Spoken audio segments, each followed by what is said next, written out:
Good morning students. BEd second year आपकी जो teaching practice चल रही है उसके अंदर आपने क्या है कि लेसन प्लान जो बनाने हैं, जैसे सबसे पहले माइक्रो, फिर मेगा, डिस्कशन, उसके बाद ये टीचिंग प्रैक्टिस के जैसे लेसन प्लान आपने तैयार करने हैं। उसके बाद ऑब्जर्वेशन लेसन आता है। फिर इसी में सबसे पहले है आपका माइक्रो टीचिंग का। अब माइक्रो टीचिंग के अंदर आपने जो 5 लेसन प्लान जो बनाने हैं उसमें अलग अलग स्किल्स जो हैं वो आपने बनानी है।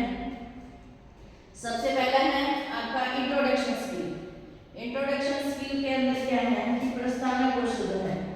आप जो भी लेसन आप बनाओ माइक्रो टीचिंग का उसके अंदर क्या यूज करना है आपने इंट्रोडक्शन स्किल कि आपके जो इंट्रोडक्शन स्किल है उसमें कंपोनेंट्स जो है कौन कौन से हैं यूज करने हैं आपने। जैसे सबसे पहले है आपका use of previous knowledge of pupils. इसमें क्या है कि प्रीवियस नॉलेज ऑफ प्यूपिल्स आपने क्या करना है कि सबसे पहले जो छात्रों का जो प्रीवियस नॉलेज है बच्चों की, जैसे आप स्कूल में टीच कर रहे हो बच्चों को तो उसके अंदर क्या आता है कि बच्चे थोड़ा बहुत पहले से कुछ जानते हैं कि उसमें जो भी आप टॉपिक लो उस टॉपिक से रिलेटेड पहले आपने क्या करना है उसकी प्रीवियस नॉलेज जो है उसका टेस्ट लेना है। जैसे मान लो आपने किसी भी चीज का, जैसे कि ताजमहल कहाँ पर है, कि उसमें किसने बनाया, किस तरह से बना, तो इस तरह से आपने टॉपिक जो भी लेना है उसमें उसकी प्रीवियस नॉलेज सबसे पहले उसका यूज करना है। ठीक है। उसके बाद है कि मेंटेनेंस ऑफ कंटिन्यूटी। किसकी जो आप टॉपिक ले रहे हो उसमें क्या है कि मेंटेनेंस ऑफ कंटिन्यूटी जो आपने टॉपिक लिया है उसमें आपने तात्पर्य में मतलब बनाए रखना है। आप जो टॉपिक ले रहे हो उसी से रिलेटेड बातें करनी है। ये नहीं है कि उसकी लिंक से हटके आप बात करोगे बच्चों से, कि कंटिन्यूटी जो है वो बनाए रखनी है। कि जैसे मान लो आपने ताजमहल का टॉपिक लिया है तो उस टॉपिक से ही रिलेटेड आपने बात करनी है, उसकी कंटिन्यूटी को, यानी कि बच्चों के दिमाग में वो चीज रहे कि आप किसके बारे में क्वेश्चन कर रहे हो बच्चों से, उसमें कि उस बारे में डिस्कस हो रहा है ताजमहल के बारे में। तो इस तरह से कंटिन्यूटी जो है आपने बनाए रखनी है बच्चों के अंदर। फिर उसके बाद है इंटरेस्टिंग स्टेटमेंट कि कथनों की रोचकता को बनाए रखना।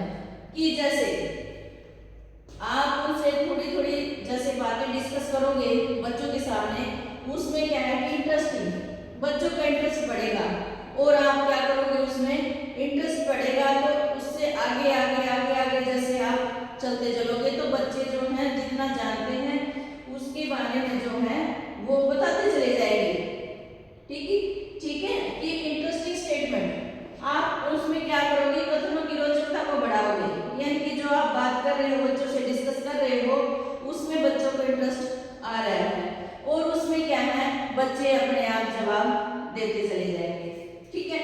उसके बाद एक्यूरेसी ऑफ स्टेटमेंट। एक्यूरेसी कि उसमें जो आप टॉपिक लिया है आपने जो भी उसमें जैसे स्टेटमेंट आया था उसके बाद एक्यूरेसी स्टेटमेंट कि एक्यूरेसी बनाए रखनी उसमें, यानी कि उसमें कोई ऐसे शब्दों का प्रयोग नहीं करना जो बच्चा ना समझ सके।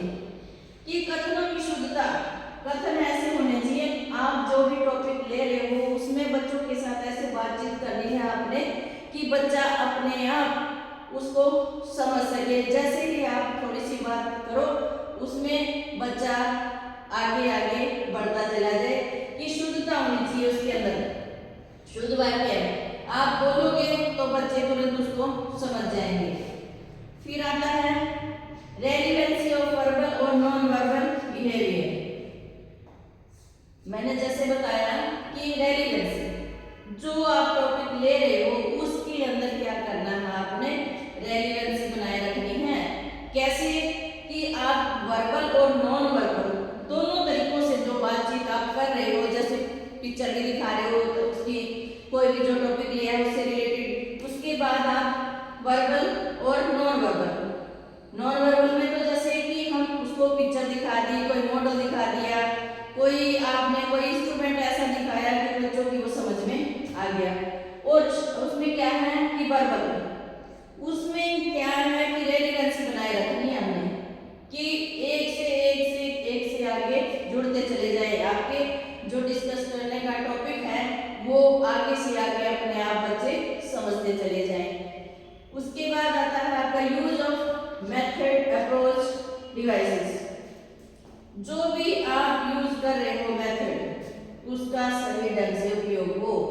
जैसे मान लो आप बच्चों को कुछ चार्ट दिखा रहे हो, मॉडल दिखा रहे हो, कोई डिवाइस दिखा रहे हो, उसमें क्या है कि सही सही विधि कथनों का प्रयोग उसके अंदर करना चाहिए।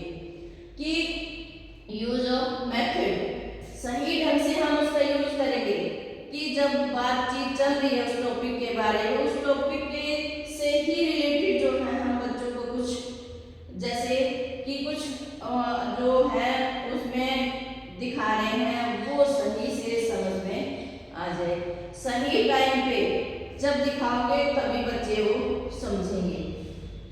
उसके बाद आता है मोटिवेशन ऑफ स्टूडेंट, कि जैसे जैसे मोटिवेशन हम बच्चों को मोटिवेट करेंगे कि देखो ये है मेरे पास, आज मैं आपको इसके बारे में बताऊंगी, उसमें क्या है कि बच्चे जो हैं मोटिवेट होंगे।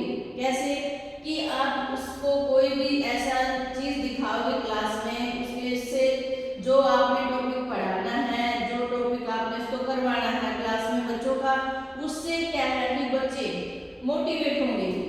कि जैसे आपने कोई भी चीज दिखाई है, जैसे चौक है, पेन है, पेंसिल है, उसमें क्या है कि मोटिवेट, कि देखो बच्चों ये है, बच्चा क्या करेगा, उससे मोटिवेट होगा।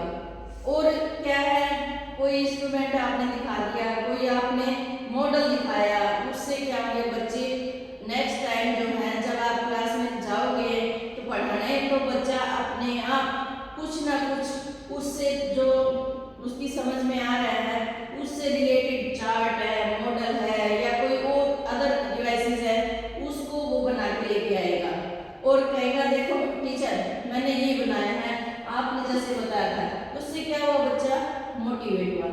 मोटिवेट होंगे तभी तो वो क्या है कि आपके जो पढ़ाने के जो मेथड है आपसे वो क्या होंगे, मोटिवेट होंगे। कि अगर बच्चा उसमें इंटरेस्ट ले रहा है तो उससे क्या है कि जो इंटरेस्ट लेगा तभी आपकी बात को वो ध्यान से सुनेगा। अब उसमें क्या है कि सारे जो है कंपोनेंट्स आपने क्या करना है, इंट्रोडक्शन स्किल के अंदर यूज करने हैं।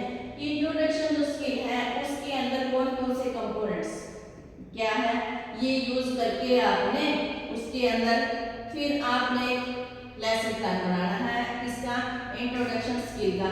उसमें क्या है कि आप पहले बच्चों से उसके बारे में डिस्कस करोगे और फिर बच्चे को थोड़ा थोड़ा बताते जाओगे तो बच्चा अपने आप समझता चले जाएगा। अगर इन मेथड्स का यूज करोगे तो आपका जो है लेसन प्लान वेल बनेगा।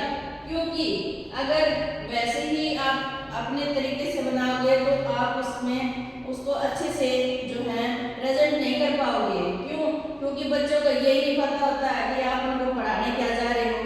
सबसे पहले आपने थोड़ा सा जैसे कोई टॉपिक माइंड में सेट कर रखा है कि आज मैंने बच्चों को क्लास में ये काम करवाना है, ये लेसन करवाना है या कोई भी वर्क है वो आपने करवाना है, तो उसमें क्या है बच्चा डिस्कस करोगे थोड़ा सा वो समझ जाएगा और इन जो है कंपोनेंट्स को यूज करोगे तो आपका लेसन प्लान जो है गुड बनेगा, अच्छा बनेगा और आपका ये एक स्किल जो है कंप्लीट हो जाएगी। नेक्स्ट टाइम जब है नेक्स्ट लेक्चर में हम दूसरी स्किल के बारे में बातचीत करेंगे।